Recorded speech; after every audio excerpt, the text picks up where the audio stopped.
I'm Jeff Roach. I'm Assistant Secretary at the Innovation Exchange at the Department of Foreign Affairs and Trade. The Innovation Exchange was set up over 2 years ago by Julie Bishop, the Foreign Minister.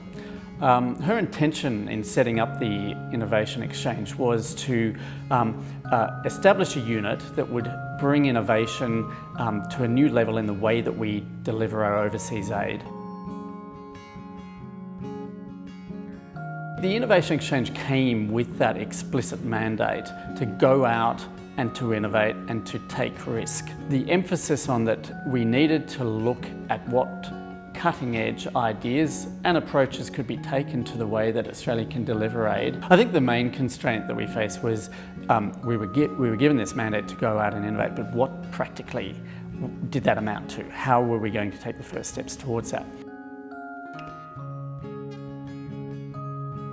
And the approach that we took was to go out and develop new partnerships, and to do so with organisations and institutions with whom we hadn't worked closely with in the past. We began investing in some global challenges.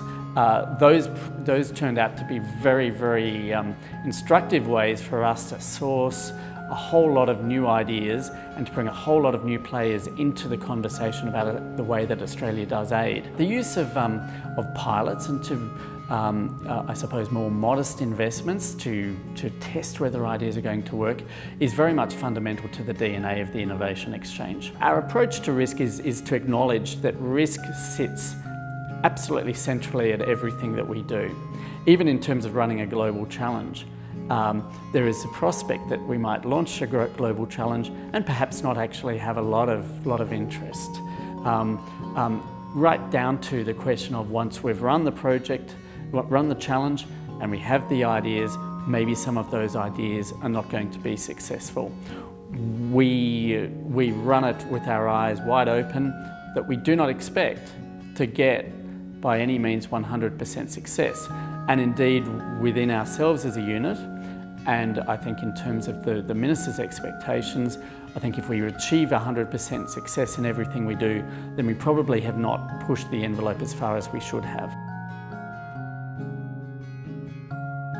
Innovation ultimately is the implementation of a newer idea or a new approach, which makes a positive difference to the way that an organisation functions.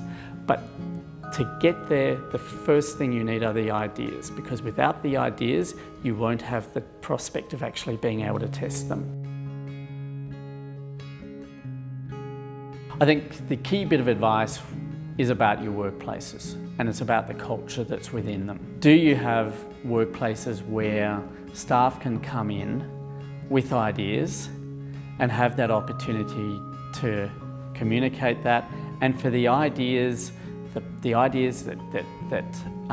are seen as good to be taken forward, to indeed be championed and to be trialled.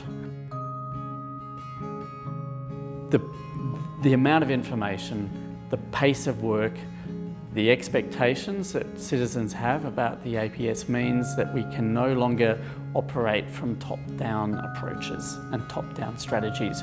We need to realise that the best ideas are the ones that are most likely to come up from the bottom of organisations, from our younger employees, and we need to give them the empowerment to bring these ideas, and as managers, not be threatened by them, but indeed ourselves be emboldened by them, and to enjoy the championing of other people's ideas. We've established within the Innovation Exchange a culture of talking very openly and methodically through what the risks are, and in particular the risks of inaction and the opportunity cost that comes from not trialling, from not taking new ideas. We won't let those risks deter us from ultimately what the core mandate is, and that is to play where ideas, where science, where technology are new, and where the possibility of failure is inevitably present. I think within the organisation, it's understood that the urgent demands for the public sector to do better on innovation, regardless where you are, is not receding. Everywhere you are going to need to be thinking about how innovation is affecting your workplace, your work practices, and what you're setting yourself out to achieve. And if you don't do that, then effectively you're not providing the right sort of leadership to your work area.